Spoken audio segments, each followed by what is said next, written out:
Seguimos en Noticias Globovisión Economía, estamos en la sede de Banca Amiga cuando han presentado el manual para emprender, estas 10 preguntas claves para los emprendedores y Luis Olivero es parte de una de estas preguntas, probablemente de muchas más que va a responder aquí, pero en este momento está con nosotros la tarde de hoy. Luis Olivero es decano de fases de la Universidad Metropolitana y nos acompaña para hablar sobre este tema. En tu pregunta, Luis, es ¿cómo mantengo a flote un negocio en una economía retadora? Es la pregunta número 8 de este manual que usted puede encontrar por la vía online también, aquí yo lo tengo en físico.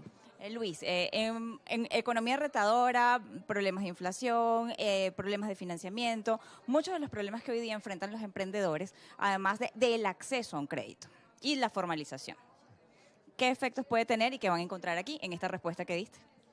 Mira, a ver, a mí me gustaría hablar de todas, no solamente de esta respuesta. Obviamente, cuando uno habla de economías retadoras, habla de cómo enfrentar la inflación, cómo fijar precios, cómo entender que tienes que mirar tus finanzas y tu estructura de costos y entender que una economía como esta, que si bien te genera muchos problemas, también te genera muchísimas oportunidades para emprender. Pero en este manual como tal viene a llenar un vacío en lo que es la bibliografía de emprendedores en Venezuela. Sí. Este es un manual hecho por venezolanos, para venezolanos, entendiendo los problemas más comunes que se encuentra un emprendedor en Venezuela. Aquí está el tema de la economía, pero también tienes el tema del nicho de mercado, tienes el tema de los clientes, tienes temas como de diferenciarte y tienes un tema interesante que es, no necesitas mucho dinero para emprender, o por lo menos para dar esos primeros pasos. Mucha gente dice, para emprender necesito miles de millones. No, para emprender necesitas una idea, necesitas resolver problemas, tener un buen equipo, comprometerte y tener en cuenta muchísimas cosas. Y ese manual te ayuda a más o menos empezar. No es que con este manual vas a responder todas las preguntas, sobre todo en una economía como la venezolana, pero es un inicio, y un inicio interesante, un inicio robusto, y aparte está escrito por muchas personas que conocen el ecosistema emprendedor en Venezuela. Cuando hablamos de apoyar al emprendimiento más allá del dinero, esto habla de darle herramientas bibliográficas, pero además de vivencias de otros que puedan ayudar a esa persona a entender eso que señalabas. Emprender no implica tener millones de dólares, emprender no implica tener toda una fábrica lista, emprender implica tener una buena idea y, como señalaste, un buen equipo. Ese buen equipo va a ayudarte a engranar todo ese proyecto y esa idea. Ahora, cuando estamos en economías como la venezolana, para muchos puede representar un riesgo asumir voy a ir a un banco a pedir un crédito porque no sé si lo voy a poder pagar. Es muchas de las preguntas que generalmente te encuentras en los emprendedores. Sí, a ver, la ausencia de crédito en Venezuela es un problema que no solamente viven los emprendedores, sino también las empresas y las mismas personas.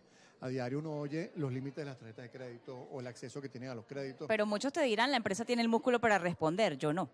Exactamente. Entonces, y la buena noticia es que muchos bancos, como por ejemplo Banca Amiga, están ayudando a estas empresas, están ayudando a estos emprendedores con esos primeros créditos.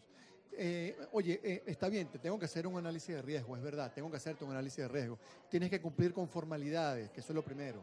Pero bueno, yo no te voy a pedir un flujo de caja proyectado con exactamente lo que estás haciendo en el año 3, no, pero sí con ciertas formalidades, con ciertos temas legales, y el banco se convierte en te presta dinero, asume un riesgo, tal vez mucho mayor que con una empresa constituida, pero empiezan esas ayudas que son fundamentales. Para poder ayudar en el sector y en el ecosistema emprendedor es fundamental no solamente la ayuda de profesionales, de la banca, sino también del mismo gobierno y de la empresa privada, porque entre todos podemos generar muchísimas cosas buenas, generar valor y empujar a que el emprendimiento mejore, crezca, y con eso vamos a tener una economía más robusta y más diversificada. Al moverte hacia la banca o al ir a la banca a pedirle un crédito, estás obligado a estar formalizado originalmente. El formalizarte implica pagar impuestos, el formalizarte implica una cantidad de obligaciones, pero también una cantidad de beneficios. Eso es clave lo que acabas de decir. La formalización implica, sí, es verdad, tengo que pagar impuestos, pero al mismo tiempo voy a tener acceso a un conjunto de cosas como oferta de crédito en la banca, como poder sentarme con un cliente y empezar a ofrecerme como proveedor confiable de ese cliente, que no lo voy a tener si no estoy formalizado. Y la invitación es esa, formalizarse. ¿Qué es costoso? Bueno, mira, todo tiene sus pros y sus contras, pero formalizarte implica muchísimas cosas más importantes. El acceso a la banca, el poder llegar a empresas, el poder empezar a emplear formalmente a tu gente y el poder entrar en rondas de negocios o en rondas de subsidios o en rondas de más préstamos o en rondas con el gobierno que no tendrías acceso si no está formalizado. Y la invitación es esa, a formalizarse. El miedo de muchos es, si voy a solicitar un crédito, ese crédito hoy día está indexado a una tasa de Banco Central que es variable y que puede moverse constantemente y a lo mejor así no se mueven mis precios. Pero hay gavetas y hay ayudas, y hay un fondo de emprendimiento y también la banca tiene unas tasas de interés más bajas. O sea, la peor diligencia es la que no se hace. Usted se acercó a su banco y le preguntó que si tenía alguna gaveta para esto, algunos créditos. Preguntó al gobierno, preguntó en el fondo, o sea, ha preguntado. Yo creo que es como dije, esa diligencia que no estás haciendo es la peor. Empieza a averiguar, porque ese dinero, sin lugar a dudas, te va a empezar a ayudar a emprender. Además también se ve, o se evidencia en esto el vacío que hay de la ausencia de bibliografía, pero además de la ausencia de información respecto a ese tipo de cosas que hoy día hay, que la misma banca no ha promocionado. Bueno, por eso mismo la invitación es acercarse a leer el libro, acercarse a las universidades, a los centros de emprendimiento. Llámenos a nosotros. Y nosotros con mucho gusto y gratis le podemos ayudar a esos primeros pasos. Podríamos decir que estas 10 preguntas claves son lo que debe conocer todo emprendedor para iniciar ese proyecto o para saber si tiene las bases para iniciar un proyecto. Sin duda, sin duda. Estas 10 preguntas son las primeras con las que empiezas tú a dar esos primeros pasos oye, esto no es una carrera de 100 metros, esto es un maratón.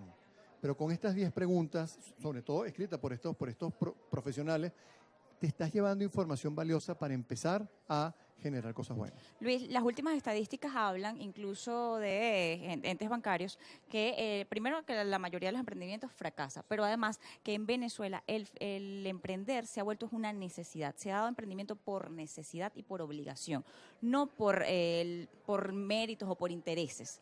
¿Qué implicaciones tiene eso al momento de emprender? ¿Cambia la visión del negocio? Mira, sí, no, yo creo que al final emprendimiento, aquí tenemos toda una discusión entre economistas y entre asesores, pero yo creo que caer en este tipo de cosas de que, bueno, ese emprendimiento, esa persona que está generando un restaurante o que está haciendo un restaurante en su casa para hacer comida y poder sacar adelante a toda su familia, tiene tanto derecho a emprender como el que tiene cualquier persona que está pensando en un emprendimiento tecnológico. Hay que ayudarlo, porque él está generando cosas buenas a la economía. Hay que ayudarlo, claro que sí. Que tal vez no tiene el nivel de sofisticación y no va a generar tanto trabajo como los otros, es verdad. A lo mejor uno necesita más crédito, necesita más ayuda que otro, pero a la larga una economía con tantos problemas, con tantas cosas que hemos vivido y que tengamos una vena de emprendedores en los venezolanos, es verdad. La tasa de fracaso en los emprendedores es muy alta, no solamente en Venezuela, en todo el mundo. Y aparte aprender a fracasar. Creo que eso le falta a mucha gente, aprender a fracasar. Pero, insisto, bibliografía, educación, buscar ayuda. No tengas miedo a buscar ayuda y a compartir esa idea con otras personas para buscar tu feedback es fundamental para el éxito. Te agradezco habernos acompañado en la tarde de hoy en Noticias Globovisión Economía. Una nueva pausa y en breve volvemos con más.